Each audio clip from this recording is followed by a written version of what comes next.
Bonsoir, je suis Sylvain Gillin, président de l'ESPCI, l'association des anciens élèves de l'ESPCI Paris-CSL. Je vous remercie d'abord beaucoup pour votre présence, bonsoir. Et je voudrais aussi, bien sûr, remercier l'équipe organisatrice, Jean-Yves, qui est notre responsable emploi-carrière, Jean-Baptiste, membre du conseil d'administration, Jean-Christophe, qui est là aussi, merci, qui est membre du conseil d'administration, et Guillaume, voilà, qui est là-bas et qui n'est pas encore membre du conseil d'administration. En tout cas, qui nous aide beaucoup. Voilà. Et d'ailleurs, c'est un très bon exemple. Hein, on n'est pas nécessairement un membre du conseil pour pouvoir s'engager, pour aider le réseau et les alumni de manière générale. On ne va pas être très long en introduction, mais je voudrais vous signaler qu'on a la présidente et l'équipe de la junior entreprise ce soir, physique chimie avenir, qui va arriver. Tiens, lève la main, Sophanie, voilà, la présidente de la junior entreprise. Si vous avez des études à faire, vous pouvez prendre contact avec Sophanie et son équipe. Et puis, deuxième point aussi, c'est que, comme on a bien sûr ce soir une thématique entreprise, les entreprises versent une taxe d'apprentissage et vous pouvez verser votre taxe d'apprentissage à l'ESPCI. La date limite, c'est le 24 octobre. Parfois, intéressez-vous d'ailleurs, posez la question dans votre entreprise où passe la taxe d'apprentissage et parfois on a des surprises. Donc si vous voulez soutenir la formation d'ingénieur SPCI et l'écosystème de l'SPCI en général, n'hésitez pas à verser une partie de votre taxe d'apprentissage à l'SPCI. Voilà. Merci. Alors, je vais juste dire deux mots pour compléter. Donc, il y a à peu près 1 an et demi, on s'est dit côté emploi carrière qu'on s'occupait beaucoup des gens qui allaient se faire employer par les grandes ou moins grandes entreprises, donc les salariés, et on s'occupait assez peu dans notre association des personnes qui voulaient créer ou racheter une entreprise. Et donc, Jean-Christophe est arrivé dans notre conseil, et donc on a commencé à travailler sur ce sujet. Donc l'année dernière, on a déjà lancé une première conférence. On a lancé une communauté des alumni qui sont entrepreneurs sur WhatsApp. Donc pour ceux qui sont intéressés, on aura le plaisir de vous accueillir dessus. Et puis là, vous allez avoir une deuxième conférence qui est sur la reprise d'entreprise, qui est une autre façon de devenir entrepreneur. Et donc voilà. C'est des sujets qu'on va aborder de façon régulière. C'est une petite équipe de 3-4 personnes maintenant qui s'occupent de cette animation au sein de l'SPCI Alumni. Et on le fera dans la durée avec des appuis pour ceux qui ont des besoins d'aide à un moment de leur vie d'entrepreneur ou avant leur vie d'entrepreneur quand ils sont encore juste porteurs de projet.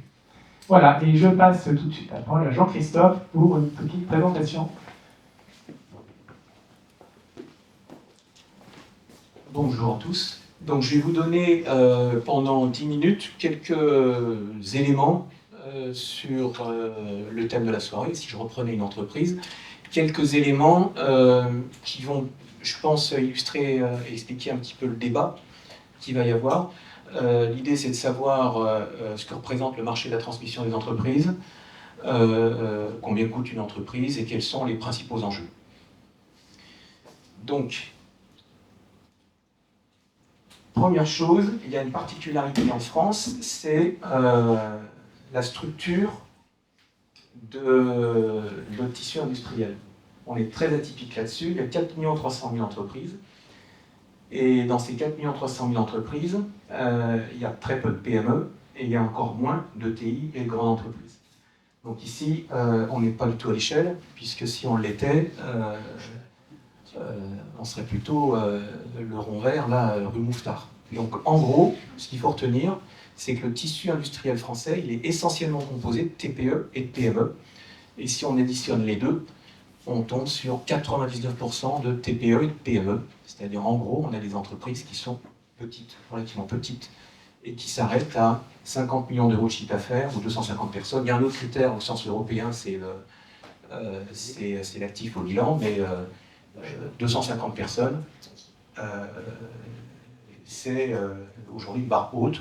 Autre chiffre, il y a moins de 4% des entreprises en France qui ont atteint le seuil des 10 salariés. Il y a 96% des entreprises qui ont moins de 10 salariés. Donc, premier élément, Il y a beaucoup d'entreprises, mais beaucoup de petites et moyennes entreprises. Le deuxième chiffre ou donnée, c'est qu'à la tête de ces entreprises, on a des chefs d'entreprise qui sont âgés. Ça, c'est une analyse de la Chambre de commerce de Paris. Voilà, ça se lit en vertical. Attention, on ne peut pas additionner. On ne peut pas additionner parce que les entreprises de 0 salariés, elles sont plus nombreuses que de 1 à 9 et de 10 à 49, avec ce que je viens de dire. Mais en gros, les chefs d'entreprise sont âgés, plus de 55 ans, vous voyez ici les proportions en fonction de la taille de l'entreprise. Et il y a entre 25 et 30% de chefs d'entreprise qui ont plus de 60 ans, en moyenne, toute entreprise confondue. Donc ça, c'est le deuxième critère qui est démographique, c'est le baby boom. Donc on a des chefs d'entreprise qui sont âgés, en plus du fait qu'on a des entreprises qui sont de relativement petite taille.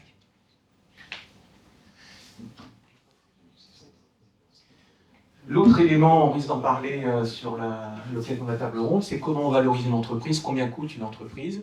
Donc il y a des formules. Plutôt que de donner toutes les formules, ici j'ai mis les catégories de valorisation, c'est-à-dire les méthodes. Il y a une méthode qui est dite patrimoniale. Le patrimoine, c'est les capitaux propres. Les capitaux propres, c'est l'actif moins les dettes. Bon, une entreprise ne vaut pas en dessous de ses capitaux propres. L'essentiel des autres méthodes, elles sont basées sur la rentabilité, alors que ce soit l'EBE, l'EBITDA ou le résultat net. Il y a un multiple en général. Moi j'ai dit 7, c'est moyenne, hein. Ça va de beaucoup moins à beaucoup plus. On rajoute la trésorerie et on enlève les dettes. Donc voilà comment on valorise une entreprise. Et puis il y a des méthodes dites mixtes qui tiennent compte et d'une analyse patrimoniale et d'une analyse rentabilité. Cette formule-là vient du CRA, le Centre des repreneurs d'affaires.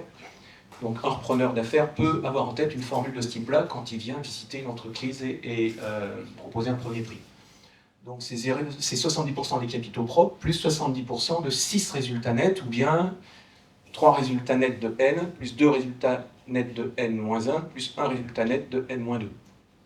Ça donne une valorisation de l'entreprise. Il y a d'autres méthodes encore. Hein. Donc, ces méthodes-là, on verra ce que ça donne en fonction, si on prend une entreprise qui a un EBE de 100 000 euros, ça fait 700 000 euros. Si elle a plus de dettes que de trésorerie, eh ben, ça va faire moins de 700 000 euros. Si elle a plus de trésorerie que de dettes, ça va être augmenté, mais avec un coefficient 1. L'autre élément, si jamais on s'attache aux repreneurs personnes physiques, parce qu'il y a des repreneurs personnes morales, en moyenne, un repreneur, il dispose d'un apport personnel entre 100 000 et 500 000 euros. Et voilà un petit peu la répartition de ce qui se pratique aujourd'hui. C'est les données fraîches qui datent de l'année dernière. C'est un apport, et à partir de cet apport, il y a souvent un prêt qui est demandé aux banques, et en général, la répartition, c'est 30%, 70%. Donc vous voyez par rapport aux méthodes d'évaluation, ici les apports, mettons la moyenne 300 000 euros, 300 000 euros, un tiers, 1 million. Donc on parle l'ordre de grandeur, hein, on a vu que c'était les petites entreprises, TPE, PME, on parle de quoi? On parle de l'ordre de grandeur, c'est 1 million d'euros. C'est-à-dire on ne parle pas de 10 ou 100 millions d'euros, on ne parle pas de 100 000 euros, mais voilà, en moyenne, ce qu'un repreneur peut apporter pour reprendre une PME aujourd'hui en France.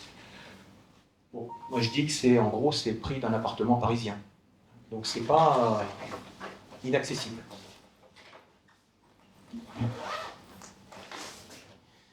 Alors maintenant, les enjeux et les caractéristiques de ce marché, il se vend à peu près 50 000 entreprises par an.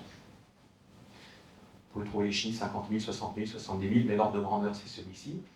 Les facteurs qui influencent une cession de côté cédant, c'est donc l'âge, et donc c'est le facteur démographique, indéniable.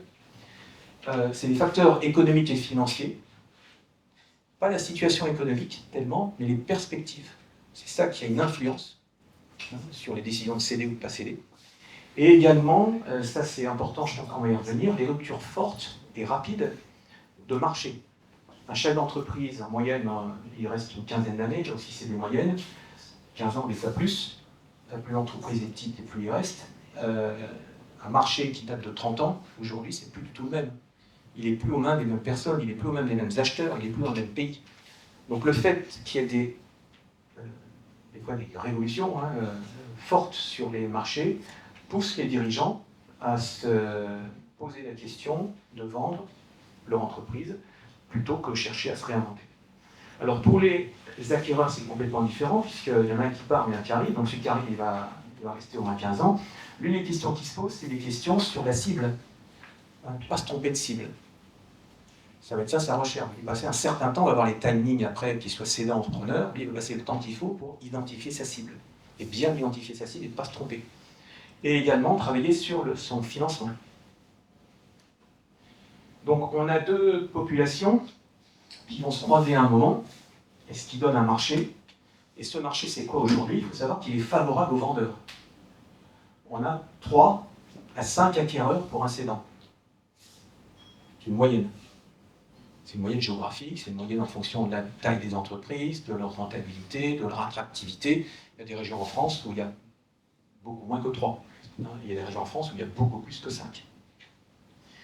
Alors vous allez me dire, c'est super pour les vendeurs, mais pas forcément. Aujourd'hui, il y a au moins 10 000 entreprises qui disparaissent chaque année, faute de repreneurs. 10 000, c'est un chiffre minimum. Parce qu'il y a des entreprises qui ne sont pas vendables. Il y a des entreprises qui ne sont pas vendables parce qu'il n'y a pas de salariés, parce qu'il y a des contrats qui sont intuitu personae, et donc ils n'ont pas de valeur en termes de part. Si le chef d'entreprise part, il part avec toute la valeur. Donc là, je parle des entreprises qui sont vraiment transmissibles, et des entreprises qui décident de se transmettre sans que ce soit subi. Ce n'est pas une entreprise qui est en liquidation et pour laquelle l'administrateur judiciaire va chercher un preneur. Des transactions de gré à gré. Donc il y en a 10 000 qui disparaissent, et puis il y a même des chiffres qui circulent, 15 000, 20 000, 30 000, j'ai même trouvé cette semaine 50 000. Donc sur 180 000 à peu près entreprises qui décident, qui veulent se vendre. Donc vous voyez les chiffres, il y en a 50 000 qui changent de main, il y en a beaucoup plus qui veulent être vendus, il y en a pas mal qui restent sur le carreau, et il y a beaucoup plus de repreneurs que de cédants. Voilà à peu près les chiffres. Le timing du cession, bon, on va passer plus vite parce que je préfère regarder le timing des acquisitions, puisqu'on parle aujourd'hui d'entrepreneurs. Il faut savoir que c'est des processus qui sont relativement longs. Longs, s'il faut donner une moyenne, c'est 1 an et demi. Ça peut être moins, et ça peut être beaucoup plus. Donc il y a évidemment une phase de préparation et de recherche, il y a une phase d'approche, de pourparler et de négociation. Si on prend la première phase, on va demander à l'entrepreneur, en fonction de sa thèse de recherche, c'est-à-dire se dire quelle entreprise, quel domaine d'activité, quelle taille, quel résultat, parce que ça va avoir une influence sur le prix, bien entendu. Il va regarder 100 dossiers. Regardez, mais 100 dossiers, il va être obligé de s'arrêter que sur une vingtaine de dossiers. Il ne peut pas étudier 20 dossiers, c'est pas possible. Donc il va éliminer. Donc il va travailler sur une cible et sur la façon de shortlister une vingtaine de dossiers qui va continuer à éliminer jusqu'à en garder 2 ou 3. Donc un repreneur, il rentre dans une phase qui est une phase où il va devoir éliminer des dossiers. Et donc il faut qu'il élimine les bons et qu'il garde qu'il élimine ceux qu'il doit éliminer, qu'il garde les meilleurs pour entrer dans des phases qui vont être des phases, si c'est d'accord à partir d'un pourparler, une phase qui va être très technique et qui, elle, peut durer beaucoup plus que 1 à 5 mois, en fonction de la complexité et jusqu'au bout ça peut échouer. Cette phase technique, c'est une offre qu'on appelle une LOI. Une LOI, c'est une lettre d'intention qui peut être binding ou pas binding, qui peut simplement indiquer la façon dont on va procéder, c'est-à-dire donner une indication de prix, dire qu'on va dérouler des due diligence, dire qu'on va identifier telle ou telle condition suspensive. Enfin, c'est quelque chose qui peut être très très vague dès le début. Mais c'est une lettre d'intention qui peut souvent être attachée avec une demande d'exclusivité. On peut demander à la cible une exclusivité. Donc ça, c'est la LOI. À partir de la LOI, il y a ce qu'on appelle des data rooms, puis des due diligence qui peuvent être sociales, fiscales, juridiques. Tout ça, l'objectif, c'est d'arriver à la signature d'un protocole qui est un protocole de cession. Donc ce n'est pas encore la vente. C'est le protocole de cession, c'est-à-dire on va définir la façon dont on va se mettre d'accord pour arriver jusqu'à la signature, c'est-à-dire l'acte de cession qui est un transfert de parts. Donc là, on va rédiger des documents juridiques du type GAP, garantie d'actifs et de passifs, avec une garantie de la garantie, avec cette fois-ci les dernières conditions suspensives, qui peuvent être des autorisations au marché de la concurrence, la loi Hamon, l'autorisation des salariés, et ensuite seulement, il y a ce qu'on appelle, donc là c'est ce qu'on appelle le signing et le closing. Le closing, c'est bien les transferts financiers, et donc l'acte de transfert de parts. Donc c'est un processus, en général, on se fait accompagner par des professions réglementées. Donc le plus court qu'on puisse faire sur un timing comme celui-ci, quand vous avez un acquéreur qui dit « je veux acheter cette société, je me suis mis d'accord sur le prix », en dessous de 3 mois, c'est pas possible, et puis ça peut durer 3 ans, voire on peut très bien ne jamais aboutir. Alors ça c'est le dernier slide, mais c'est le plus important. Ça c'est la façon dont, de mon point de vue, acheter et reprendre une entreprise peut revêtir parfois de très très belles opportunités. Parce que ce schéma, en fait, c'est un miroir entre ce qui se fait avant la cession et ce qui se fait après. Au centre, vous avez le processus de cession, ce que j'ai indiqué, avec une négociation autour d'un prix de vente qui est calculé sur la valeur de l'entreprise qui est liée à ce qu'on a injecté dans une data room. Donc les 3 derniers bilans, typiquement. Mais quand vous reprenez une entreprise, vous allez lui apporter de la valeur et vous allez augmenter son résultat et augmenter son EBE. Et comme je l'ai indiqué tout à l'heure, toute l'astuce de ces scénarios, c'est qu'il y a un multiple. Donc tout le travail que vous allez faire en reprenant une entreprise va avoir un effet, non pas avec un rapport 1, mais un rapport 6, 7, 8 ou 9. Donc si vous avez une entreprise qui fait 1 million d'euros de chiffre d'affaires, qui fait 100 000 euros d'EBITDA, si jamais vous décidez, alors je prends un exemple tout simple, d'augmenter les prix de 5%, puis de faire de la productivité de 5%, donc 10%, 10% sur 1 million, 100 000 euros. Mettons que les actions vont vous coûter 30 ou 35 000 euros sur 18 mois, avec des actions marketing, par exemple.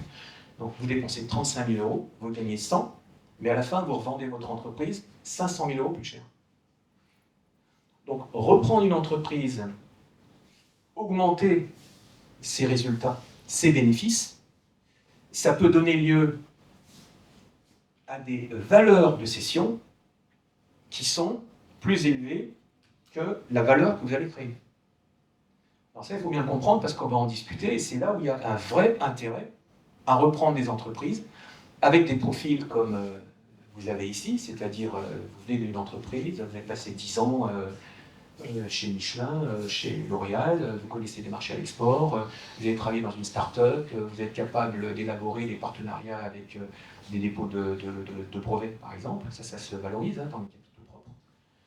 Donc vous augmentez la valeur des entreprises, mais la valeur que vous allez en tirer, c'est en multiple. Et je ne parle pas du cas du LBO.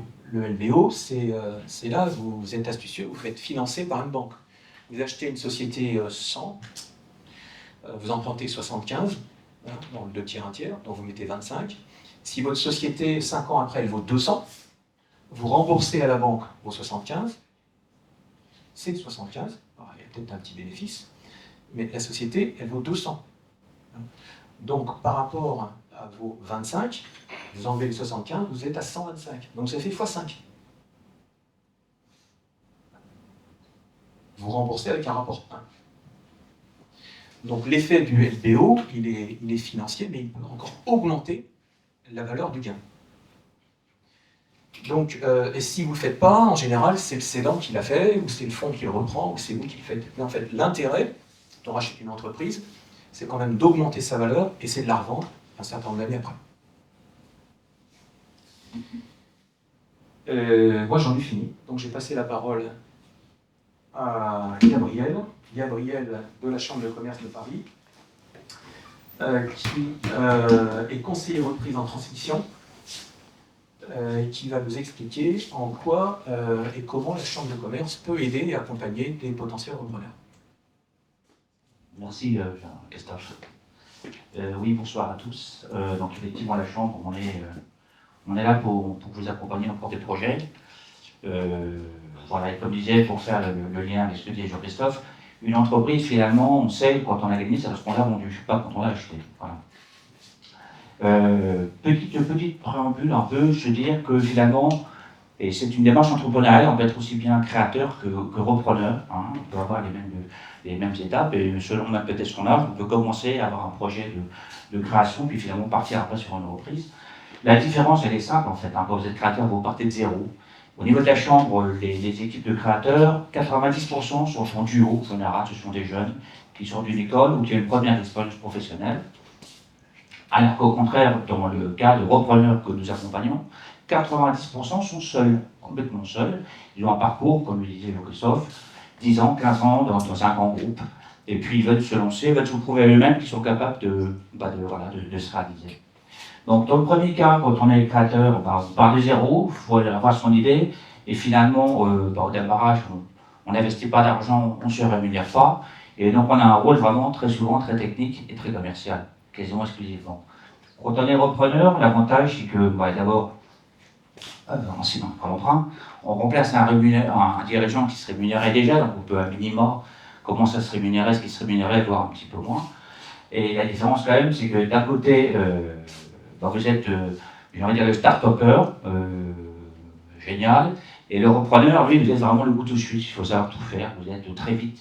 Vous avez 100 jours pour être le DAF, le DRH, le directeur commercial, le directeur technique, l'informaticien, parce que tout va vous arriver en pleine figure, et ce qui est assez sympa. Dernier chiffre, vous le voyez, là, 50% des défaillances d'entreprises en création d'Île-de-France tombent, malheureusement, au bout de 3 ans, alors que dans le cadre d'entreprises transmises, on a 70% des entreprises qui ont toujours une bonus après 7 ans. Donc après le paiement de la dette LBO, donc ça c'est quand même tout à fait positif. Là, je ne vais pas l'étendre trop parce que c'est reprendre un petit peu les chiffres qu'ont donné Jean-Christophe. Heureusement, ce sont les mêmes, donc ça rassure. Ce qu'il faut retenir, c'est qu'on a effectivement, alors je ne reviens pas sur les 700 000 entreprises effectivement qui sont à vendre dans les 10 ans parce que, et c'est très important, 69% sont sans salariés, donc difficiles à vendre. Ce qui est important de retenir, c'est que vous avez à peu près 5000 opérations qui se passent en France entière. Mais 5000 opérations, vous dites, c'est beaucoup. Mais en fait, non. Il y a une centaine de départements, donc ça veut dire qu'il y a 50 opérations par an par département qui se passent. Alors, 50 opérations, c'est franchement pas beaucoup, d'autant plus que vous le voyez, 60% des opérations de transmission se passent sur 3 régions. L'Île-de-France, la région PACA et également la région Rhône-Alpes. Donc, le ratio, il est très petit. Donc, si vous voulez, en clair, ça veut dire quoi? Ça veut dire que finalement, quand vous êtes repreneur, vous avez un vrai rôle de séducteur. Il faut vraiment que vous sachiez séduire le cédant. C'est vraiment le cédant qui va choisir son repreneur. Ça, c'est vraiment une chose qu'il faut que vous ayez à l'esprit. Et si vous le faites de façon très organisée, on va le voir, vous allez y arriver. Autre chiffre effectivement important, c'est que 53% vous voyez, des dirigeants cèdent leur entreprise avant 55 ans. Ne regardez pas que les entreprises en disant tiens, je regarde l'âge du capitaine.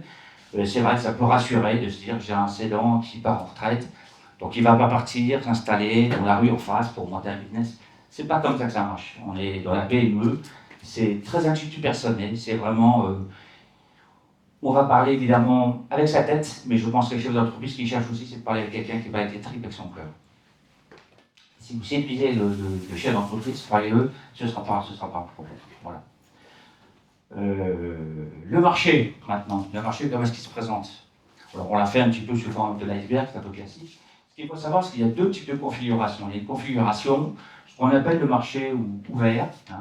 C'est le marché des annonces. C'est Transentreprise pour la Chambre de commerce, c'est le site du CRA, c'est FUSAC, c'est la BPI, c'est la Chambre des métiers. Là, vous pouvez, moyen d'une connexion ou d'un petit abonnement, voire c'est gratuit, avoir accès à des dossiers. Mais ça représente que 30% des dossiers. Il faut le savoir. Les belles affaires, elles sont intermédiaires, elles sont vraiment de ce qu'on appelle le marché caché. Donc, il faut que vous sachiez, vous, en tant qu'entrepreneur, aller chercher ces affaires-là. Pour aller les reprendre, il y a plusieurs façons. Vous pouvez vous dire, tiens, je vais aller voir des intermédiaires. Ce sont des gens qui sont des professionnels de la M&A, ça a un coût quand même financier, il ne faut pas se le leurrer.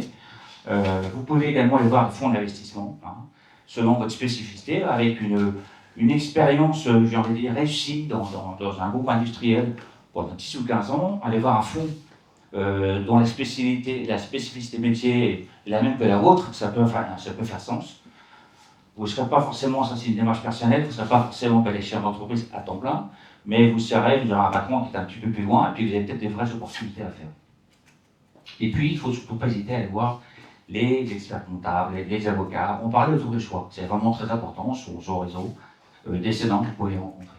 Ce qui est très important par contre, et ça c'est quelque chose malheureusement je peux pas permettre de le dire parce qu'on l'a trop vécu à la chambre de commerce, c'est de faire attention au discours, à l'approche de communication que vous avez avec les cédants.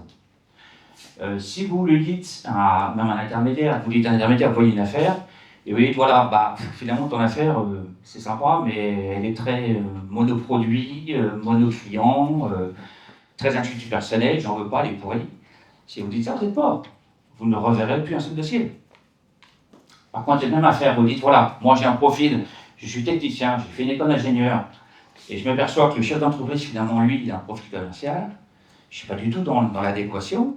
C'est un discours qui s'entend, et là, vous aurez accès régulièrement à des dossiers du marché caché. Voilà. On conseille quand même au niveau de la chambre aussi de définir un petit peu alors, je ne vais pas m'étendre parce que Jean-Christophe l'a brillamment fait.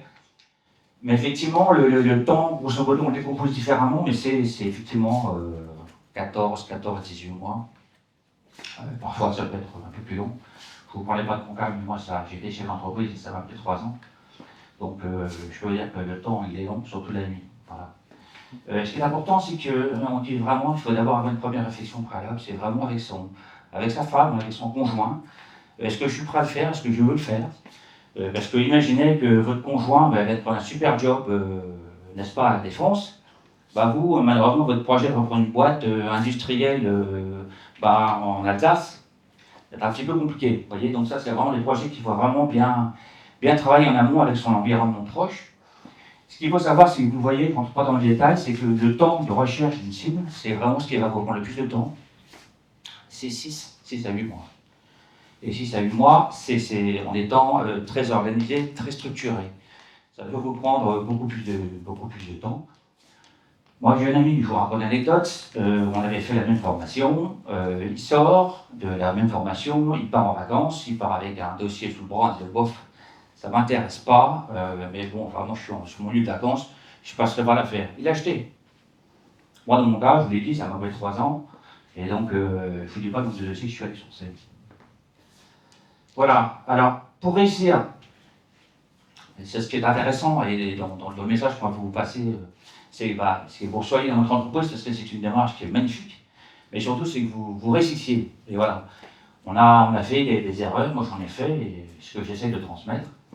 Je crois que ce qui est important, c'est une fois qu'on a fédéré sa famille, parce que c'est vraiment une aventure entrepreneuriale, parce que c'est une aventure familiale, c'est une aventure humaine, c'est la plus belle aventure, mais elle peut être assez longue. Ce qui est important, c'est de choisir vraiment une entreprise qui vous corresponde. Quand je dis qui vous corresponde, c'est soit parce que vous avez une appétence, une passion pour un domaine, ça peut être soit votre parcours professionnel, soit une appétence. Oui, je dis n'importe quoi, mais être passionné du vin, regardez les boîtes dans le vin, pourquoi pas. Un banquier sera jugé la cohérence homme-projet et la passion que vous avez. Donc c'est vraiment, choisissez vraiment une entreprise qui vous corresponde. Il faut vraiment avoir une stratégie de reprise. Une stratégie de reprise, c'est de dire, voilà, moi je me donne. Quand on est approche de reprise, dites vite, alors il faut peut-être compter 24 mois parce que la période est un petit peu difficile. Donc il faut dire, voilà, pendant 18 ou 24 mois, je ne fais que de la reprise. Je suis 100%. Sur mes projets de reprise, c'est déjà suffisamment compliqué. Mais en parallèle, il faut quand même prévoir un plan B, notamment vis-à-vis de sa famille. Si au bout de 2 ans, vous n'avez pas trouvé, je vais dire, voilà, j'ai tout essayé, je me suis donné à fond. Bien sûr, on repart dans le salariat. C'est une solution. Ou vous repartez peut-être dans des solutions mixtes, on va dire, comme par exemple des franchises. C'est aussi une solution, c'est aussi une démarche entrepreneuriale. Il ne faut rien négliger quand on est dans une démarche entrepreneuriale. Voilà, le conseil qu'on donne ici, vraiment, c'est le petit point, c'est chasser petit. Vaut mieux chasser et chercher des affaires plus petites et de prendre des grosses affaires. Pourquoi? Parce que plus vous prenez une entreprise qui est grosse, plus vous allez vous heurter avec des repreneurs de personnes morales qui auront évidemment non seulement les moyens financiers plus conséquents, mais surtout qui vont pouvoir faire des synergies tout de suite, que vous n'avez pas. Donc il vaut mieux reprendre petit et puis finalement après faire du build-up, parce que vous le verrez, à partir du moment où vous êtes dans votre entreprise, vous avez pris votre première entreprise, les affaires elles vont venir toutes seules vers vous. Vous aurez rester crédible et vous verrez, on va pouvoir pour vous prêter et les banquiers vont vous prêter de l'argent avant même la fin de votre premier remboursement des BO. Les banquiers vous reprêtent et vous pourrez faire 2 affaires, 3 affaires, 4 affaires et finalement vous constituez une bonne entreprise. Dans mon cas, je ne vais pas parler de moi, mais j'étais parti au début, pareil avec la formation, je mettais des 30% d'apport, je vais trouver ma boîte dans les 12 mois. Et finalement, j'ai cherché, comme beaucoup de repreneurs, entreprises de 3-4 millions, belles endormies. Finalement, c'est en prenant une première affaire qui fait 1 million, 12 collaborateurs, que je suis devenu chef d'entreprise. Et par la suite, j'en ai appris une deuxième, puis une troisième. Et malheureusement, les débutages ont fait que j'ai vendu mes boîtes, mais j'aurais pu continuer comme ça indéfiniment. Donc c'est vraiment le conseil, small is beautiful. Et encore une fois, ne cherchez pas que des cédants qui partent en retraite. Vous vous rappelez, 53% des chefs d'entreprise ont moins de 55 ans, mais ça veut dire aussi que les autres, il y a des jeunes aussi qui vont là, parce qu'on veut se redynamiser, on veut faire autre chose au bout de 15 ans avec envie de devenir professionnel. Voilà. Et dernier petit conseil quand même, c'est un peu lié, il faut se comporter ce que j'appelle un peu un gentleman, une gentlewoman. C'est vraiment, quand vous voyez un chef d'entreprise, il faut avoir beaucoup de respect pour lui parce qu'il a beaucoup travaillé, il s'est beaucoup donné. Il ne faut pas le voir, entre guillemets, excusez-moi d'être parlé vulgairement comme un vieux schnock. C'est pas du tout gars, c'est bataillé, c'est battu. C'est parfois très difficile, mais à un moment, on n'en peut plus. Voilà. Et donc, si vous avez un respect, vous êtes respectueux vis-à-vis de votre cédant, bah, lui va être respectueux vis-à-vis de vous. Et c'est vraiment très très important. La relation interpersonnelle entre le cédant et le repreneur, c'est vraiment capital. Voilà. Et encore une fois, essayez de regarder avec le chef d'entreprise quelles sont les clés du succès, qu'est-ce qu'il faut faire. Essayez de comprendre tout simplement qu'est-ce qu'il fait. Ne regardez pas sur tous les chiffres, ça c'est une grave erreur que font beaucoup de repreneurs, c'est de se précipiter sur les bilans pour faire des études de valorisation. Ça, vous pourrez faire dans une deuxième étape. La première étape, c'est de bien comprendre ce que fait chef d'entreprise, et donc vous-même, qu'est-ce que vous pouvez apporter, quelle plus-value vous apportez, puis est-ce que vous avez surtout l'envie, est-ce que vous avez la passion. Si vous avez l'envie et la passion, vous allez y arriver. Si vous êtes en regardant que les chiffres, malheureusement, le déclic, c'est le repreneur ne va pas opérer. Voilà.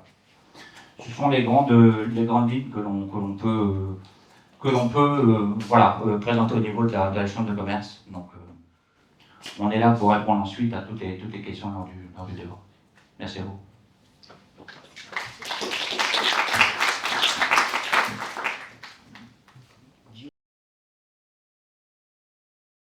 J'ai déjà posé des questions avant, donc je connais déjà les réponses. Si vous avez des questions plus intéressantes, n'hésitez pas. L'idée, c'est qu'on participe tous ensemble et on pose des questions qui intéressent tout le monde. Mais peut-être que pour commencer, je crois qu'on a un slide.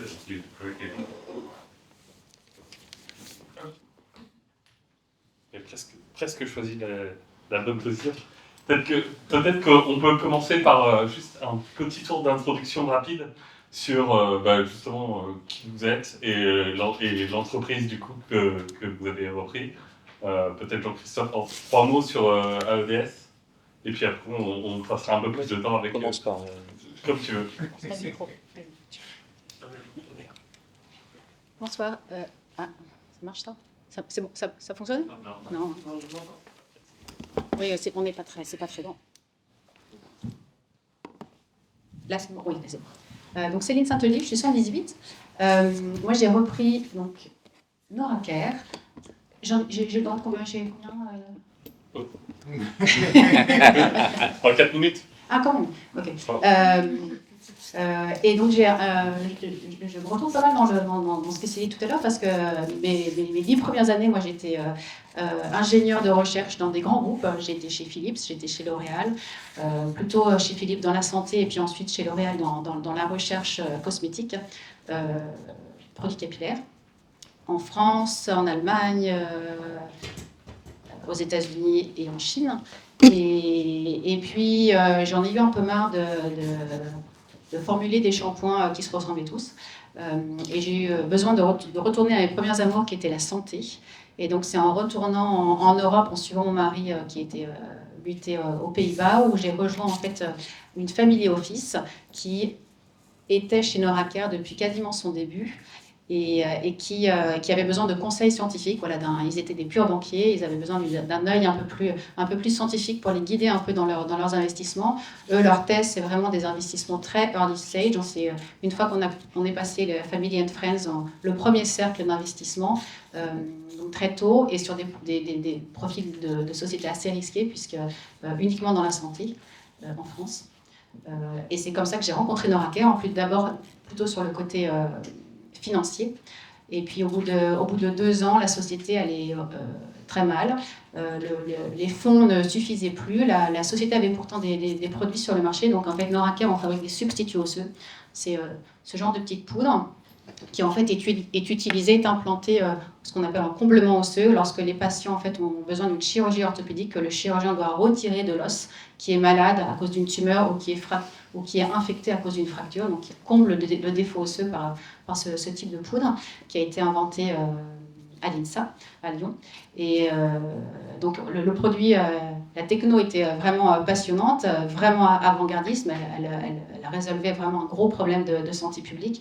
En revanche, les produits étaient sur le marché, mais la société ne vendait pas. On n'avait pas de chiffre d'affaires, des produits qui semblaient pourtant révolutionnaires, mais qui ne trouvaient pas leur marché. C'est à ce moment-là en fait, où je suis arrivée, où mon problème principal, enfin mon obsession des premières années, ça a été vraiment de trouver le marché, de comprendre pourquoi cette techno qui me semblait si intéressante et si prometteuse ne trouvait pas son marché. Donc j'ai pris mon bâton de pèlerin, je suis allée démarcher tous les chirurgiens orthopédistes, les distributeurs spécialisés qui pouvaient utiliser ce produit en complément de gamme et comprendre ce qui les intéressait, quels étaient leurs pain points, et finalement arriver à trouver le discours commercial pour vendre ce produit. Et puis, donc ça c'était en 2015, et voilà, 10 ans après, la société est rentable maintenant depuis quelques années, on a bien grossi, on était 10, on est aujourd'hui 40, on a notre petite usine de production à Lyon, et les produits sont commercialisés dans une 40aine de pays dans le monde. Et voilà un petit peu l'histoire de Noraker. Merci beaucoup. Jean-Christophe?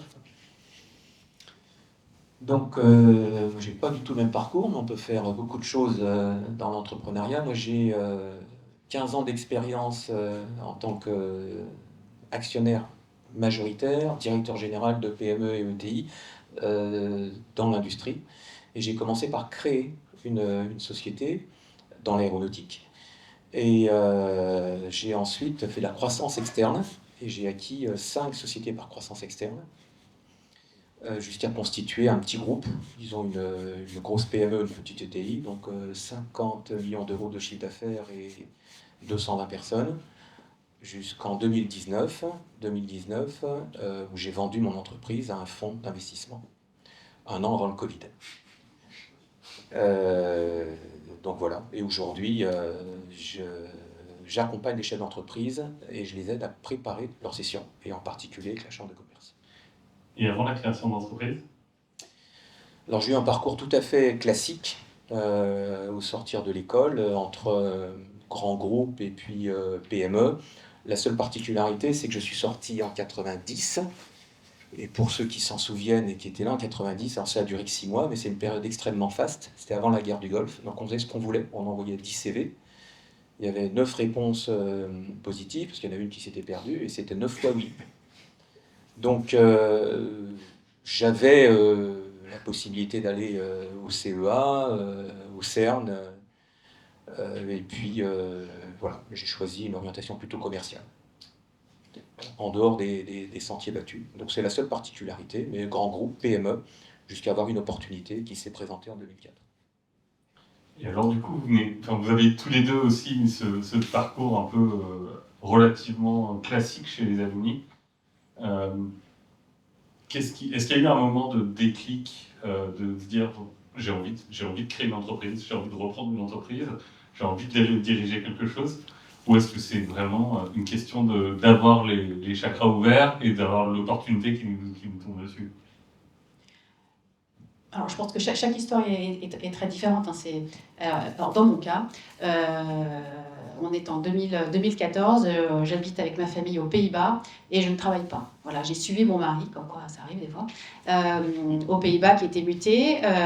J'ai démissionné de L'Oréal qui n'avait pas de laboratoire aux Pays-Bas. Donc, voilà, j'en ai profité pour m'occuper de ma famille. Et puis vite, le besoin de retravailler s'est senti.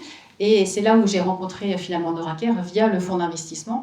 Et quelque part, finalement, la reprise, moi, pour Noraker, elle s'est un peu imposée à moi, en fait. Parce que la société était en tel état de détresse. C'était clair, on n'avait plus les moyens de la financer. On s'était donné encore 2 ans de financement, avec vraiment, on était vraiment en mode lean.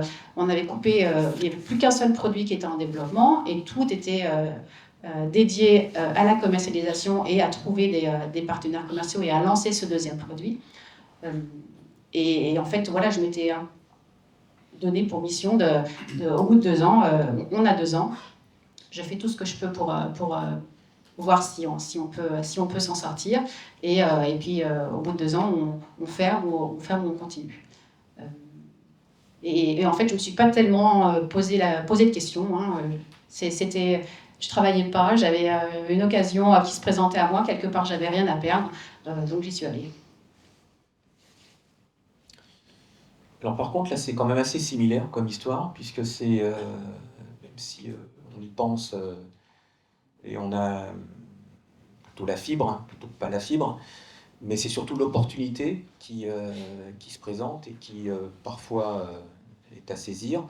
Et dans mon cas, c'est réellement ça, c'est-à-dire que moi j'ai été embauché par une personne qui était PDG d'une PME à l'époque, qui m'a embauché parce qu'il partait à la retraite. Et entre-temps, la boîte a été rachetée par un grand groupe. La PME a été rachetée par un grand groupe. Et quand je suis arrivé pour prendre mon poste 3 mois après, les conditions n'étaient plus du tout les mêmes. Donc j'ai démissionné. Et ce qui s'est passé, c'est que les clients ont raisonné pareil. Les clients n'étaient pas contents que la PME ait été rachetée par un grand groupe qui avait des stratégies qui étaient contraires aux souhaits des clients. Et les clients ont rappelé la personne qui m'avait embauché. Et lui ont dit, on ne peut pas continuer dans ces conditions-là. Est-ce que vous avez des idées? Est-ce que vous créez quelque chose? Est-ce qu'il faut aller à la concurrence? Et donc, la personne en question est devenue mon associé. Et on a créé une société pour reprendre les clients qui ne voulaient plus rester dans l'entreprise qui avait été vendue. Donc on est parti de rien du tout, de simplement une belle promesse de clients, qui était de dire, bah, écoutez, refaites ce qui était fait avant et on vous suit. Voilà comment l'histoire a commencé. Alors peut-être, Gabriel, pour élargir un tout petit peu, est-ce qu'il y a un profil type de repreneur? Est-ce qu'il y a des profils qui marchent? Est-ce qu'on voit des choses ou des profils qui ne marchent pas, peut-être? Merci. Non, je crois que tous les profils marchent. Je crois qu'il n'y a pas de souci là-dessus. C'est vrai que chaque histoire est propre, particulière. Et je crois qu'il faut avoir une volonté, ça c'est sûr. Quand on est dans un projet de reprise, je crois qu'il faut bien intégrer la notion du temps. Ça c'est extrêmement important parce qu'on sait quand on commence. On commence souvent même par une formation, mais après on ne sait pas combien de temps ça dure. Et ça, c'est que l'histoire qui le dira. Donc, plus on est en tout cas structuré, plus on est précis dans votre recherche, plus vous pourrez aider le marché caché dont on parlait tout à l'heure, expliquer votre besoin. Ce qu'il faut comprendre, c'est que les gens que vous allez rencontrer ne sont pas là pour vous bloquer, au contraire, ils sont là pour vous aider. Donc toute histoire s'entend, toute histoire est tout à fait possible. Je crois qu'il faut avoir la volonté, je crois qu'il faut simplement du courage et se dire, voilà, je veux me prouver à moi-même, peut-être un peu fou, et on y va, je le fais, et je crois que tous ceux qui l'ont fait, en tout cas au niveau de la chambre qu'on a accompagné, on s'en touche très très très content. Est-ce qu'il y a des questions dans la salle? À ce stade?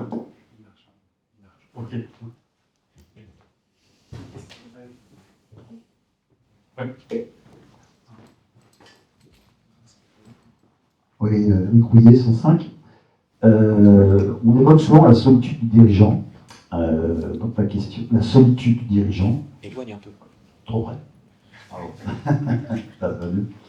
Donc je veux dire, on évoque souvent la solitude du dirigeant. La question c'est, est-ce que c'est une période, selon vous, où le dirigeant est plus seul que dans une phase de stabiliser son business? Et la deuxième question, c'est, est-ce que vous avez fait appel dans ces périodes-là à des personnes qui vous ont aidé, des organismes voilà, quelle était la nature de ces organismes, voilà. Comment vous avez pu sortir un petit peu de cette solitude, si elle était présente, peut-être que ce n'était pas le cas. Alors, si je peux faire un premier élément de réponse, oui, il y a une grande solitude. Parce que quand on quitte un grand groupe dans lequel on a progressé et quand on a une crédibilité certaine, quand on reprend une entreprise, tout tombe. Donc cette crédibilité, elle est à acquérir à nouveau auprès du personnel, auprès des clients, auprès des fournisseurs. Donc ça, c'est une caractéristique aussi du repreneur, c'est cette capacité à se remettre en cause, il faut l'accepter. On appelle ça un moment de solitude, c'est plus que ça.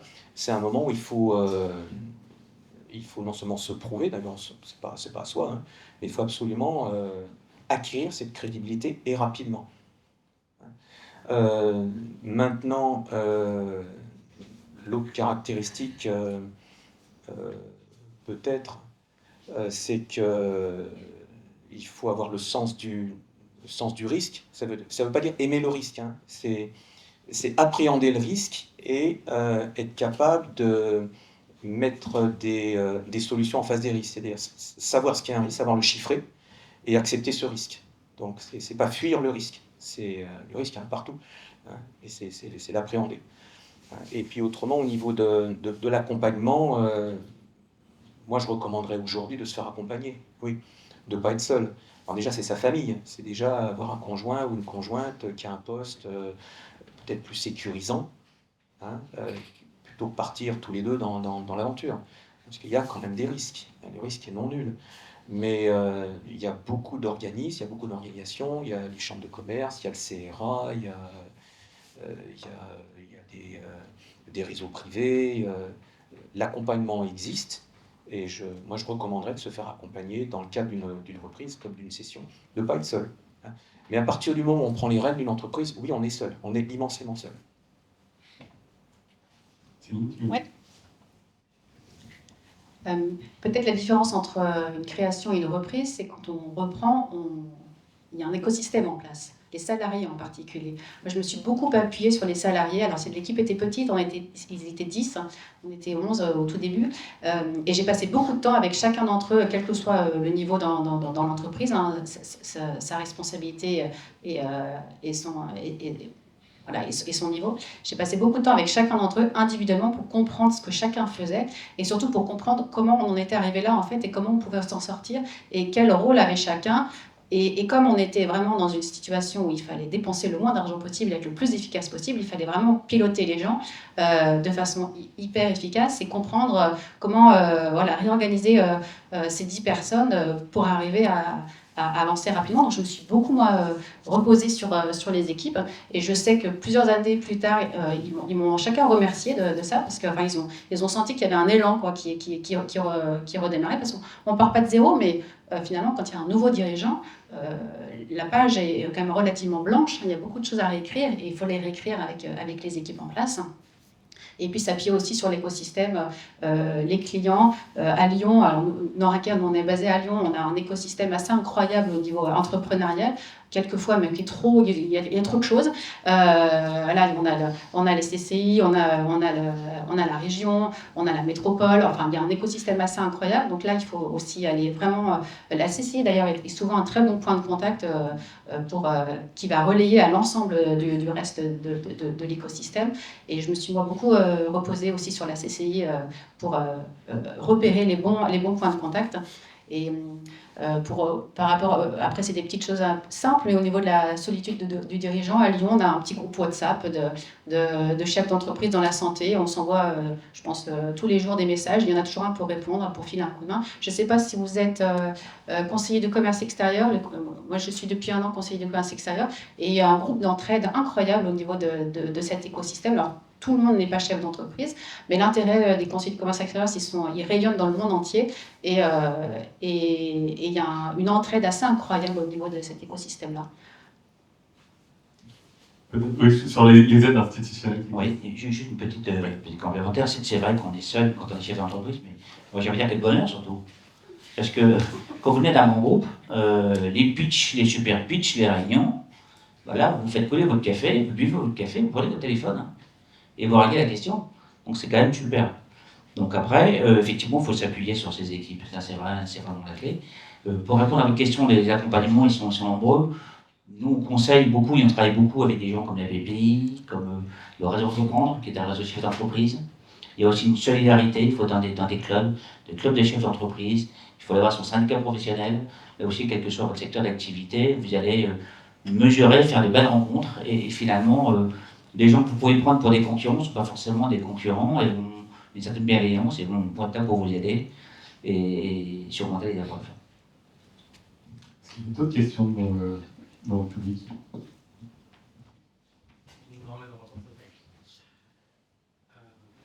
Ma question est pour Madame la Présidente.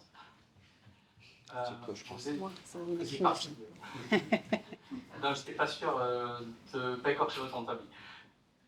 Vous faisiez partie du family office qui avait investi chez Noraker et vous êtes rentré chez Noraker, vous avez repris. Donc, première question, est-ce que vous avez mis un investissement vous financier pour la reprise de la société? Et deuxième question, est-ce que le family office est toujours là 10 ans après? Ou est-ce qu'il y a eu des processus de levée de fonds et après de repreneurs, etc. Alors, non, je n'ai pas mis d'argent en direct. En revanche, pendant, je pense 5 ou 6 ans, j'ai quasiment pas touché de salaire, en fait. On est encore dans l'histoire du lean et d'être optimisé pour aller droit au but et sauver la boîte. Et le family office est toujours investisseur, est toujours actionnaire. Il est actionnaire d'ailleurs, il est rentré dans la boîte en 2007, la boîte a été fondée en 2005. Il est rentré au capital en 2007, minoritaire. Son but, c'était pas d'être majoritaire, c'était de donner un coup de main le temps que les produits soient sur le marché. Son but à l'origine, c'était de rester minoritaire et d'être là un peu en observateur et donner un coup de main. Et en 2010, je crois, quand le patron est parti, le fondateur est parti, là, ils sont devenus majoritaires, même assez rapidement à 100%. La situation est tellement critique en fait que plus personne ne voulait remettre au pot, sauf eux. Et aujourd'hui, le family office est toujours là à 100%, fidèle au poste. Est-ce qu'il y a une autre question? Oui. Bonsoir, Erwan Pézeron, la 100e. Venant de grands groupes bien établis, qu'est-ce qui vous a paru le plus difficile dans la mesure où il fallait d'un seul coup être DRH, patron financier, développement commercial? Quelles sont les fonctions, les domaines, les compétences qui vous paraissaient les plus compliquées? Alors, venant d'un grand groupe, franchement, un peu ce que tu disais, c'était, alors je ne vais pas dire c'était une libération, mais alors le fait... Oui, ah non, c'était vraiment une bouffée d'oxygène. Enfin, je pense que oui, j'en avais besoin quelque part, ça m'est tombé dessus, mais comme on dit souvent, le hasard n'arrive jamais seul. Et ce que j'ai trouvé, moi j'ai adoré creuser dans tous ces sujets techniques que je ne connaissais pas du tout, la finance, le business, la RH. Ça m'a, je pense que la formation PC y est pour beaucoup. Beaucoup d'intérêt à connaître et à comprendre ces sujets-là, être bien entouré si besoin, et puis finalement à faire aussi en système D. On est 10, on n'a pas d'argent. En effet, tu deviens couteau suisse et puis ça passe. Donc moi, je dirais que par nécessité, par curiosité, on rentre dans des sujets qui sont des sujets de RH, qui sont des sujets de finance, qui sont des sujets de comptabilité sans aucune difficulté. Mais on est obligé de lire un bilan quand l'expert comptable vient nous le commenter. On est obligé de le comprendre. S'il y a une difficulté, s'il y a un litige, s'il y a une rupture conventionnelle pour éviter un litige prud'homal, on se penche dans le code du travail, dans la convention. Donc c'est par nécessité, mais c'est de façon naturelle. Alors il faut être un peu curieux. Il vaut mieux le faire que prendre un conseil à chaque fois. Mais en ce qui me concerne, ça ne m'a posé aucune difficulté. C'est pas le plus compliqué. Alors c'est quoi le plus compliqué? Le plus compliqué, c'est de faire face à l'imprévu. C'est-à-dire quand on reprend une boîte, on a un beau business plan. Mais la réalité est tout autre. Donc, c'est Gabriel qui disait, comme les politiques qu'on a 100 jours pour asseoir cette crédibilité, mais souvent on découvre la vérité, on découvre ce qui n'avait pas été dit. Donc ça c'est une des difficultés. Et puis l'autre difficulté, c'est ce qui arrive. Moi j'ai repris une société, j'ai eu de la chance dans les 5, j'ai eu beaucoup de chance, puisque 6 mois après l'avoir repris, cette société fabriquait des réservoirs aéronautiques, en particulier pour le Rafale. Et cette production était partie en Suisse. Et on finissait la production française. Et 6 mois après, les premiers contrats export du Rafale existent, sont sortis, avec l'Inde, la Suisse et le Qatar. Donc j'ai acheté une société pas chère, parce qu'elle ne valait plus rien, parce qu'il n'y avait pas de contrat export. Et 6 mois après, les contrats export arrivent. C'est de la chance. Mais j'ai acheté une autre société, c'est tout le contraire. On a complètement sous-estimé les difficultés financières, et on est obligé de créer une filiale à bas coût pour continuer à produire, parce que quand on a acheté dans l'aéronautique, on achète les contrats et l'obligation de continuer à produire. Il y a des coûts qui sont fixés. Donc c'est les aléas. La difficulté, c'est les aléas qui viennent, et là, on ne revient pas en arrière. Donc il faut les assumer. Et de ton côté, Céline? Les difficultés. Les difficultés, puis comment tu t'es... à quoi t'as touché? Peut-être les difficultés, je dirais, c'est quand même c'est l'humain, finalement, la plus grande difficulté, parce que c'est le moins prévisible. C'est ce qui, même si le business, on trouve toujours le business, si on est suffisamment tenace, courageux et qu'on y retourne suffisamment de fois, on y arrive. Les équipes, ça c'est plus compliqué, parce que moi ça me touche beaucoup. C'est le sujet pour lequel je suis le moins à l'aise, parce que on touche jamais du doigt ce qu'on pense. Rien n'est jamais certain, en fait. Vous pensez avoir une équipe ou une personne sûre, vous la formez, voilà, et puis elle s'en va. Donc pour moi c'est la gestion des équipes qui est la plus difficile, parce que c'est ce qui est le moins tangible et sur lequel on a le moins de certitude, en fait, surtout, je vais dire surtout maintenant, parce que les gens bougent maintenant, maintenant je suis une vieille de dire ça. Donc le plus difficile c'est les équipes, mais pour le coup j'ai bien, je pense, bien progressé, j'ai pris beaucoup de recul par rapport à ça. Au début ça me touchait beaucoup, maintenant beaucoup moins, et pour le coup comment, en m'appuyant énormément sur mon codir. On est une équipe, on est 4, et on est vraiment, tout se dit. On a mis ça en place très rapidement. Aucun non-dit, même ce qui se passe au niveau actionnaire, tout est sur la table dans le codir. On se voit tous les lundis matins pendant 2 heures, on met sur la table tout. Et le Covid a été une période très compliquée, puisque 80% de notre business, c'est de la chirurgie programmée. Vous vous rappelez, les hôpitaux sont fermés, plus de chirurgie programmée, le business en France, zéro pendant plusieurs mois. Heureusement, on avait l'export, mais ça veut dire qu'en interne, il a fallu tout réorganiser, maintenir la production, parce qu'on avait obligation de fournir aussi les hôpitaux. Quand on est des dispositifs médicaux, on a une obligation de fournir. Et dans ces moments-là, j'ai vraiment pu m'appuyer sur ce codir. On était vraiment 4 très, très, très soudés. Et aujourd'hui, c'est des super relais pour gérer les équipes et puis pousser la stratégie, pousser les équipes et aller ensemble dans la bonne direction. Et est-ce qu'il y a des choses que tu n'as jamais voulu faire? Tu disais, il faut être pote suisse, ça peut être ça. Est-ce qu'il y a des choses où tu as dit, non, ça, je ne peux pas ou je ne veux pas? Et ou des choses où tu as été très contente d'arrêter de les faire le plus vite possible? Non, je pense que j'ai tout fait. Ce que tu disais, je pense qu'il ne faut pas trop... faut rentrer dans les mains dans le coubi quand même. Déléguer, surtout nous, on était 10, déléguer avec des consultants, des business plans, du financier, même du RH, ça n'a pas de sens quand on est 10. Il faut vraiment se mettre les mains dans le cambouis. Et puis, il y a les chambres, il y a les syndicats professionnels. Alors nous, on est métallurgie. Alors, je sais pas. Je conseille très fortement la métallurgie. C'est un syndicat professionnel hyper aidant, et puis voilà, tout l'écosystème local qui permet d'être en contact avec les bons experts comptables, les conseillers juridiques, les RH. Vous avez on a accès à énormément de services pour relativement peu d'argent, en faisant appel à cet écosystème institutionnel. Juste peut-être pour compléter ce qu'on dit, je partage complètement avec Jean-Christophe et Céline, c'est qu'en fait, la différence quand on parle du salariat à l'entrepreneuriat, c'est qu'on parle du faire ou faire. C'est vraiment ça la grosse différence. Il faut être les mains très opérationnel, moi encore oui. Et comme disait Christophe, il faut être constamment en anticipation parce que peut vous arriver quelque chose, vous pouvez prévoir votre journée en vous disant tiens, aujourd'hui je vais m'occuper de clients et de fournisseurs. Puis finalement, il y a votre collaboratrice qui vient vous voir en disant tiens, il faut t'occuper à ton pas, tu peux t'en occuper. Bah, oui, il faut s'en occuper. Donc voilà, ce qui est aussi le côté sympa, et c'est vrai, c'est vraiment les équipes. C'est vraiment une. Si je pense qu'il faut avoir beaucoup d'humilité, surtout quand on arrive. Et, moi, je dirais c'est un peu les 3 L, quoi. Look, listen and learn. Et puis ensuite, c'est voilà, avec beaucoup de discussions, beaucoup d'écoute, je crois qu'on y arrive, et c'est vrai que c'est par les équipes. Vraiment par les équipes.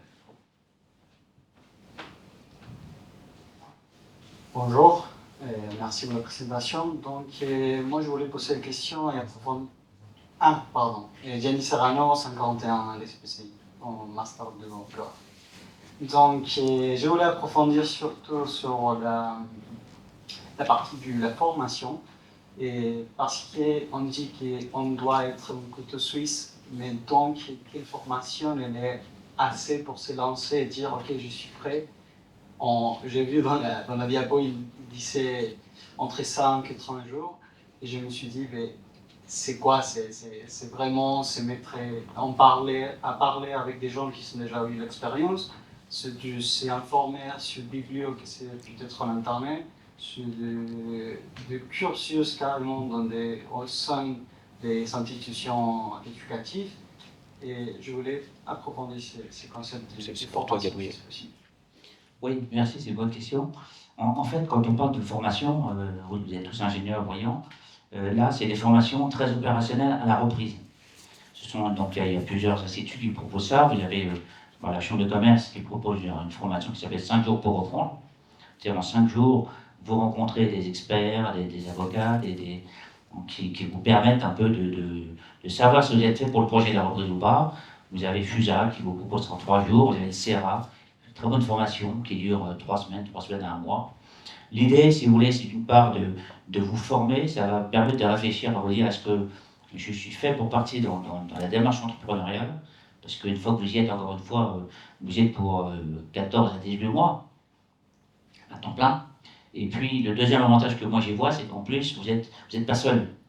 Parce qu'après votre formation qui va durer 1 mois, vous allez vous retrouver chez vous, avec votre feuille blanche, votre téléphone qui ne sonne pas, votre ordinateur qui ne bouge pas. Et voilà. Et donc là, finalement, je fais quoi? Où est-ce que je vais trouver ma boîte? J'ai compris que je vais être entrepreneur, mais où est-ce que je vais la trouver, ma boîte? Et c'est là où un club, justement, d'entrepreneurs, vous restez un peu en équipe, vous êtes souvent des équipes de 10 à 20 repreneurs, ça permet de se soutenir, ça permet aussi peut-être de sourcer également des dossiers ensemble, parce que vous n'avez pas forcément les mêmes caractéristiques. Et donc là aussi, déjà de commencer par se retrouver seul.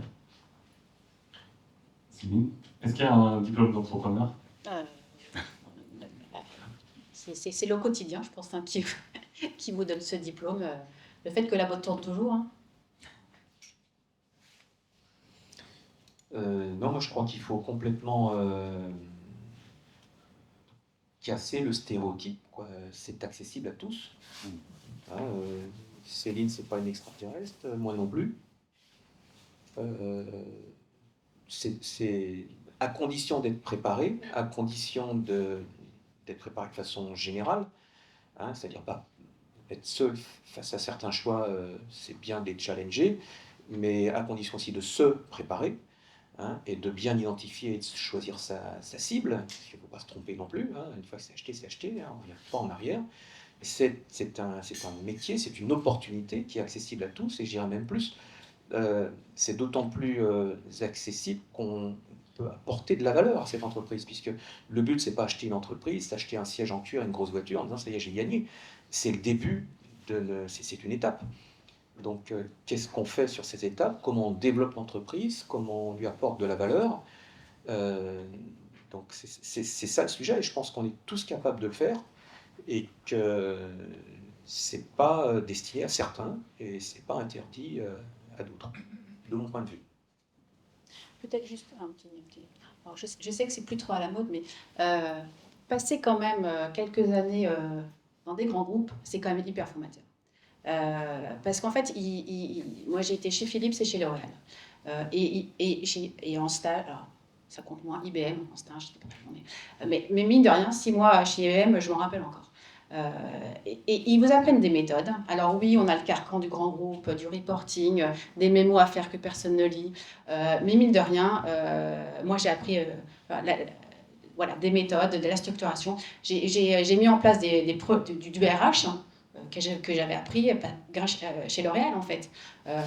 Et j'ai mis en place tout ce que j'avais subi entre guillemets chez L'Oréal. Je l'ai mis en place chez Noraca parce que finalement après coup je me suis rendu compte que c'était hyper structurant, hyper utile pour piloter la boîte.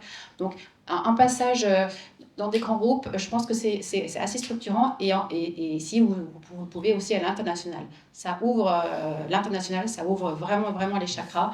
Vous voyez, quand vous rentrez en France, après, on se rend compte quand même on vit quand même dans un cocon assez privilégié. Pour le côté social, pour le côté entrepreneurial, c'est plus compliqué, mais ça vous permet aussi, moi je sais que chez Noraca, si j'étais restée sur le marché français, la boîte serait morte en fait aujourd'hui. On fait 80% de notre chiffre d'affaires à l'export, et en fait d'avoir voyagé autant dans mon expérience professionnelle avant, tout de suite je suis allée chercher les marchés à l'export. Et voilà, passer par des groupes et l'international, c'est un bagage, je pense, assez utile pour reprendre ou pour monter sa boîte ensuite. C'est pas une perte de temps. La vie est longue. Est-ce qu'il y a d'autres questions dans le public?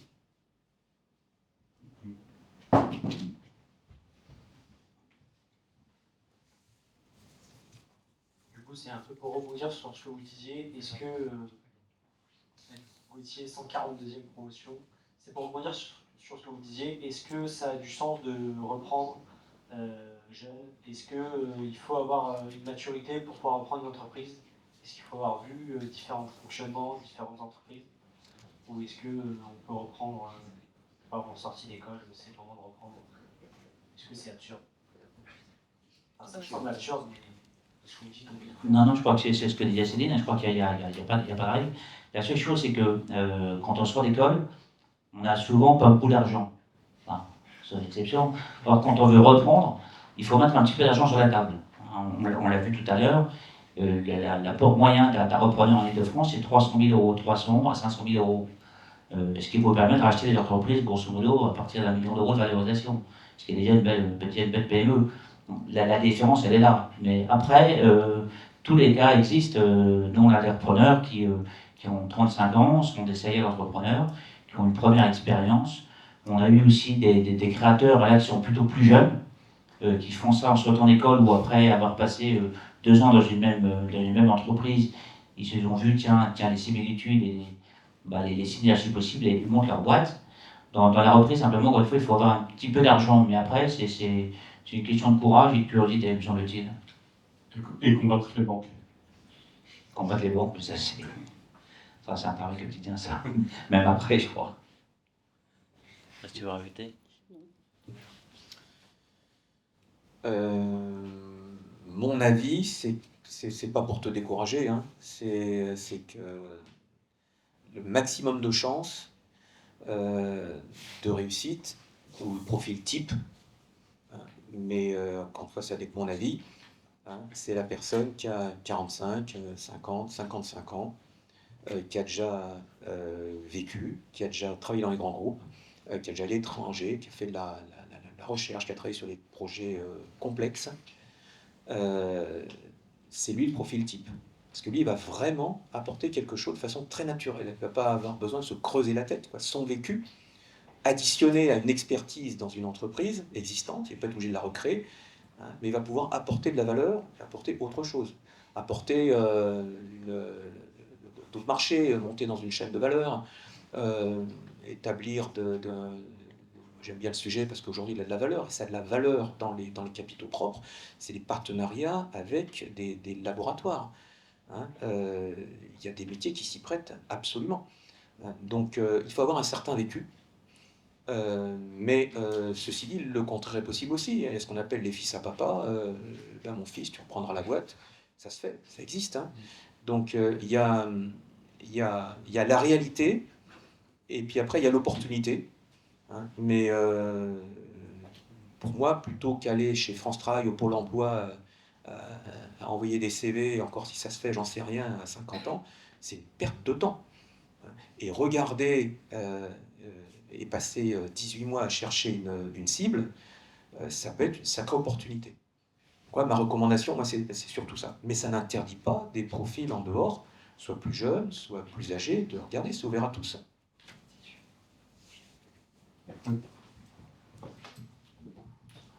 Bonjour. Adrien, Paris-Dauphine, je crois que je suis le seul non-aligne ici. J'avais une petite question sur pourquoi est-ce qu'il y a, enfin on parlait surtout de repreneurs individuels, pourquoi est-ce qu'il n'y a pas ou peu d'associés qui reprennent les entreprises? Est-ce que ça s'explique ou pas? Et la deuxième question, c'est est-ce qu'il y a des secteurs qui sont surreprésentés dans la reprise d'entreprise?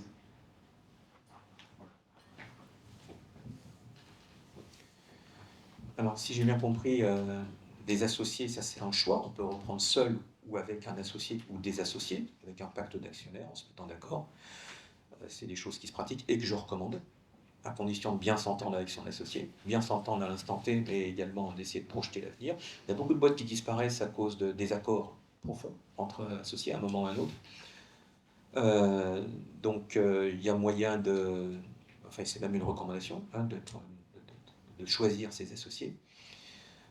Et pour la deuxième partie de ta question, tu peux répéter? Est-ce qu'il y a des secteurs? Est-ce qu'il y a des secteurs dans le rachat d'entreprises qui sont un peu surreprésentés? On parlait de... il y a plus de personnes comment dire, plus seniors qui reprennent des entreprises, mais en termes de secteur, est-ce que...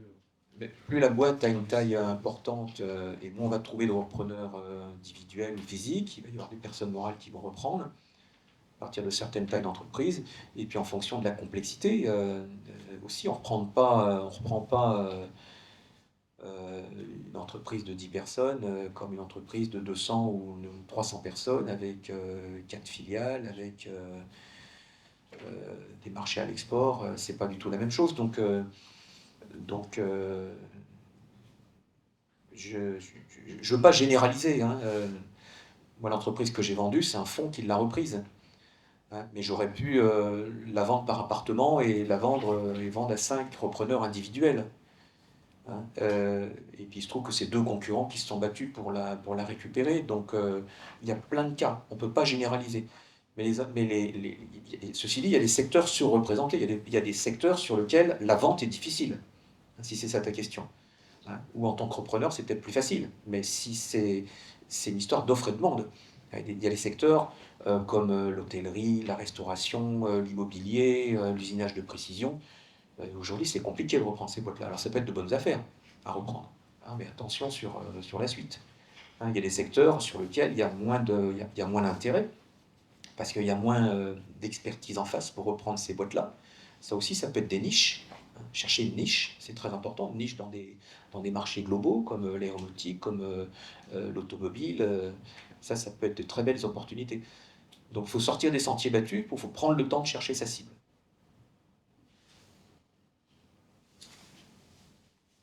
Juste peut-être pour compléter, c'est vrai qu'on le voit au niveau de la Chambre, il y a une dichotomie entre les repreneurs personnes physiques. Beaucoup cherchent en fait des entreprises de services B2B. Ça, c'est ce qu'il y a plus demandé. Donc, c'est vrai qu'on est dans un ratio. Une entreprise, lorsqu'on a un mandat d'une cession d'entreprise dans le service, on a en moyenne 5 repreneurs, personnes physiques, pour une entreprise. Alors qu'à l'inverse, et surtout vous qui avez des profils d'ingénieurs, n'hésitez pas à aller en région, parce qu'en région, il y a de très belles affaires. Et là, à l'inverse, vous allez avoir des entreprises techniques où on n'arrive pas à trouver des repreneurs, parce que les entreprises sont trop techniques, les entreprises de mécanique de précision, par exemple, des entreprises de tôlerie, sont des secteurs qui sont pas très demandés par la première personne physique, parce qu'il y a de très belles affaires, et nous on accompagne maintenant des multisériels repreneurs qui ont repris une première affaire, qui ont repris une deuxième, et qui se développent. Donc je crois qu'effectivement, il n'y a pas de règle, tout est faisable, mais c'est vrai qu'il y a une dichotomie entre un petit peu l'offre et la demande. C'est vrai qu'à Paris, c'est des boîtes de services B2B, c'est très demandé, donc elles sont un petit peu plus chères, alors que si on accepte d'aller un peu plus loin, on trouve plein de très très belles entreprises. Et la question d'y aller seul ou pas, c'est très personnel. Moi personnellement, je ne crois pas trop, parce qu'une PME, d'abord il faut qu'il y ait qu'un seul chef, Et ensuite, une PME n'aura pas les moyens au début peut-être de payer 2 rémunérations. Donc c'est peut-être pour ça qu'on voit pas beaucoup de repreneurs, personnes physiques qui s'associent. Je ne dis pas qu'il n'y en ait pas. Hein. Il y en a qui le font, mais c'est vrai qu'il faut que les rôles soient très très clairement définis. Et une PME qui est gérée par un chef d'entreprise, on va mettre 2 à la place, ça veut dire 2 salaires, ça peut être compliqué.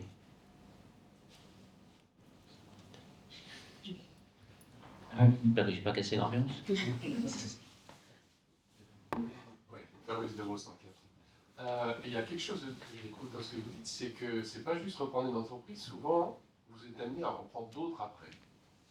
Vous l'avez dit, mais ça vous paraît naturel, mais moi je découvre. Pourquoi reprendre d'autres encore C'est tout le monde qui fait ça? J'en reprends une et puis une deuxième, une troisième, une quatrième, ou c'est quoi C'est assez de travail. Parce que ça vient assez naturellement en fait.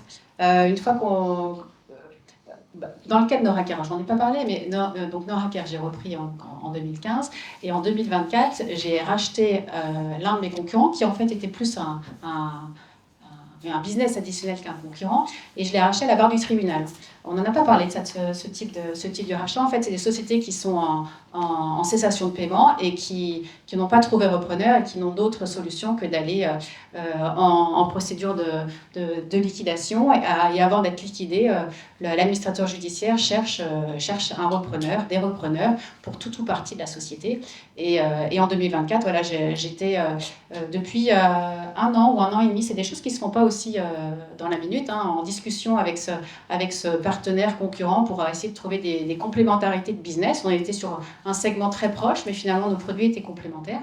Et il était en difficulté, on essayait de trouver ensemble des solutions pour travailler ensemble. Son actionnaire n'a pas pu le soutenir, il est arrivé en cessation de paiement. Et là, à la barre du tribunal, j'ai racheté un certain nombre de ses actifs. Et en fait, quand on commence à développer un business, il y a plein de business qui arrivent autour. En fait, on voit plein de complémentarités. Et soit on fait des partenariats avec des sociétés complémentaires. C'est ce que j'avais commencé à faire avec celui-là. Et au final, on est arrivé au rachat. Donc je pense que c'est une évolution assez naturelle quand les choses fonctionnent, qu'on se développe. Les banques continuent aussi à vous suivre parce que voilà, vous avez du résultat, vous avez des fonds propres, vous êtes en capacité de remboursement. Donc les banques, on parlait des effets de levier tout à l'heure, qui sont prêtes à vous suivre pour vous aider à investir dans ces nouveaux développements. Et quelque part, oui, c'est le plaisir de continuer à développer, d'avoir des équipes qui se développent, des produits qui répondent à un besoin, des clients qui sont satisfaits d'avoir une offre plus complète. Donc, dans mon cas, c'était assez naturel. C'était pas forcément cherché au début. Alors, je pensais pas faire de croissance externe. Et puis, c'est venu assez naturellement, en fait, en discutant avec l'écosystème de la pertinence d'avancer comme ça ensemble. Pour répondre à ta question, Fabrice, moi j'ai fait de la croissance externe, mais j'étais obligé de le faire. J'étais obligé de le faire parce que le secteur le demandait. Et les donneurs d'ordre le demandaient. C'est-à-dire pour rester au panel de certains fournisseurs, comme Airbus, comme Safran, il faut avoir des tailles d'entreprise. Et à un moment, on nous a dit, écoutez, vous êtes très gentils, vous êtes très performants, on vous adore, mais vous êtes... on ne peut pas rester avec vous, quoi. Donc, soit vous acceptez de faire la croissance externe, soit vos marchés vont être déshabillés au profit de ceux qui acceptent de faire de la croissance externe, parce qu'il y a des milieux qui doivent se consolider. Donc j'ai dû faire de la croissance externe, et Gabriel disait Small is Beautiful, on est resté presque 10 ans à 10-12 personnes, mais soit on disparaissait, soit on était condamné à faire de la croissance externe. Et cette croissance externe, je l'ai faite avec des donneurs d'ordre. Donc en minimisant les risques.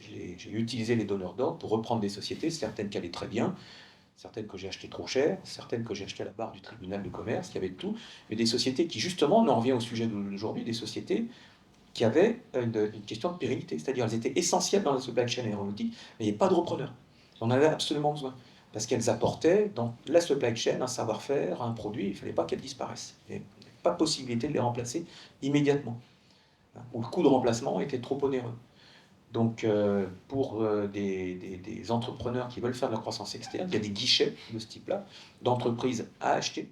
et avec des possibilités de renégociation des contrats. C'est-à-dire, je rachète l'entreprise à condition que j'ai tant de chiffre d'affaires en plus, les prix augmentent de telle façon, on négocie la parité avec le dollar. Donc voilà, il y a des fois, on choisit, et des fois, c'est subi. Juste pour des questions de timing, je vais poser la dernière question. Mais vous aurez encore du temps en dehors pour discuter avec les gens de la table ronde. La question est assez simple. Qu'est-ce que vous voulez que les gens qui viennent de vous écouter retiennent de ce que vous avez dit? Difficile pour moi. On a posé la question de la formation. Je pense qu'en étant ingénieur PC, on a une formation hyper éclectique, certes très technique, mais finalement, tous les sujets sur lesquels vous allez être amené à bosser, du RH, du juridique, du business, c'est facile en fait. Hein. Et c'est des sujets qui sont relativement faciles d'accès, un petit peu de chat GPT, un petit peu d'écosystème et quelques consultants de temps à autre. Ça suffit pour démarrer, pour reprendre et pour appréhender l'ensemble de l'écosystème. Et juste le sujet dont on a parlé, c'est le courage. Hein. Faut quand même, tous les jours, il faut reprendre son bâton de pèlerin pour continuer à avancer, parce que tous les jours, comme tu dis, on avait prévu, la journée type ne se passe jamais comme elle est censée se passer, et tous les jours, il y a son lot de merde et son lot de petits miracles aussi, et c'est ce lot de petits miracles qui fait qu'on reprend tous les jours et qu'on y replonge et qu'on rachète d'autres sociétés, parce qu'on se dit qu'on apporte quelque chose aussi aux patients, enfin, dans notre cas aux patients, et puis à l'écosystème, que ce soit client, équipe, fournisseur. Donc, ne pas trop réfléchir, y aller avec beaucoup de courage. Tu disais beaucoup d'humilité aussi. Je pense que voilà, en étant vraiment entouré. Et en France, je pense qu'on a vraiment un écosystème institutionnel et privé aussi qui permet vraiment d'y aller sans trop prendre de risques. Quand on monte une entreprise, on peut bénéficier du chômage pendant les 2 ans. Voilà, on est quand même super bien entouré pour prendre ces risques-là. J'ai tout complété. J'espère que ce que vous a convaincu. Et surtout, vous avez envie de le faire, parce que c'est très important. Enfin, je veux dire, c'est vous, la jeunesse, qui allez prendre les rênes. Et ensuite, il y a plein de boîtes. Et franchement, il y a beaucoup de boîtes. Et si elles ne sont pas reprises, elles vont se casser la figure. Et quelque part, et alors que derrière, il y a des emplois, il y a du monde qui travaille. Donc, allez-y. Et je crois que franchement, moi, j'espère que vous donne envie d'y aller. Et c'est vrai que c'est une aventure humaine qui est absolument passionnante. Et moi, mon seul regret, je vais dire, c'est s'il y avait un regret, c'est que je ne l'ai pas fait plus tôt. J'aurais dû le faire 10 ans plus tôt. J'ai pu reprendre que 3 boîtes. J'ai failli en prendre une 4e, malheureusement, comme il est là. Mais j'aurais 10 ans de moins. Je crois que je vais encore continuer, parce qu'il y a plein de choses à faire. Et il faut que ce soit vous, les jeunes, qui foncez, qui allez racheter des boîtes. Enfin, si vous ne le faites pas, qui va le faire? Faites-le.